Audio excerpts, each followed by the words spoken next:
The 6 surviving heads of the 8 orders sat at the long, shiny and new table in what had been Golda Weatherwax's study, and each one wondered precisely what it was about Trumon that made them want to kick him. It wasn't that he was ambitious and cruel. Cruel men were stupid, they all knew how to use cruel men, and they certainly knew how to bend other men's ambitions. You didn't stay an 8th-level magus for long, unless you were adept at a kind of mental judo. It wasn't that he was bloodthirsty, power-hungry, or especially wicked. These things were not necessarily drawbacks in a wizard.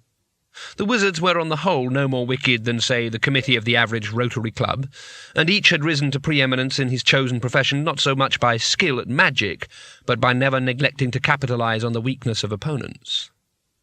It wasn't that he was particularly wise. Every wizard considered himself a fairly hot property, wise-wise. It went with the job. It wasn't even that he had charisma.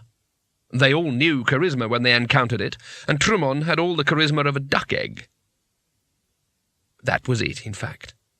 He wasn't good or evil or cruel or extreme in any way but one, which was that he had elevated greyness to the status of a fine art and cultivated a mind that was as bleak and pitiless and logical as the slopes of hell. And what was so strange was that each of the wizards, who had in the course of their work encountered many a fire-spitting, bat-winged, tiger-taloned entity in the privacy of a magical octagram, had never before had quite the same uncomfortable feeling as they had when 10 minutes later Trumon strode into the room. "Sorry I'm late, gentlemen," he lied, rubbing his hands briskly. "So many things to do, so much to organise, I'm sure you know how it is." The wizards looked sidelong at one another as Trumon sat down at the head of the table and shuffled busily through some papers. "What happened to old Golda's chair, the one with the lion arms and the chicken feet?" said Jiglad Wirt. It had gone, along with most of the other familiar furniture, and in its place were a number of low leather chairs that appeared to be incredibly comfortable until you'd sat in them for 5 minutes. I had it burnt," said Trumon, not looking up. "Burnt? But it was a priceless magical artifact, a genuine—" "Just a piece of junk, I'm afraid," said Trumon, treating him to a fleeting smile. "I'm sure real wizards don't really need that sort of thing. Now, if I may draw your attention to the business of the day." "What's this paper?" said Jiglad Wirt of the Hoodwinkers, waving the document that had been left in front of him, and waving it all the more forcefully because his own chair, back in its cluttered and comfortable tower, was if anything more ornate than Golda's had been. "It's an agenda, Jiglad," said Trumon patiently.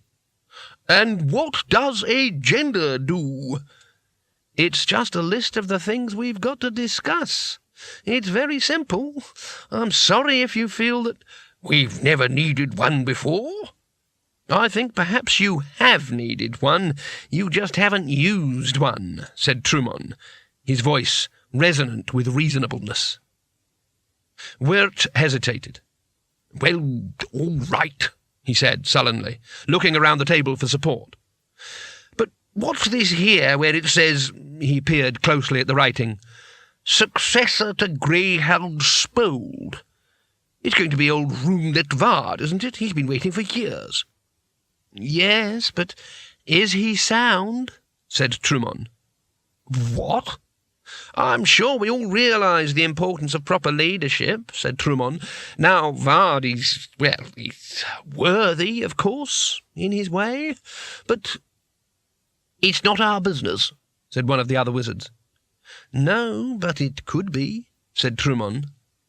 There was silence. "Interfere with the affairs of another order?" said Wirt. "Of course not," said Trumon. "I merely suggest that we could offer advice. But let us discuss this later." The wizards had never heard of the words power base. Otherwise Trumon would never have been able to get away with all this. But the plain fact was that helping others to achieve power, even to strengthen your own hand, was quite alien to them. As far as they were concerned, every wizard stood alone. Never mind about hostile, paranormal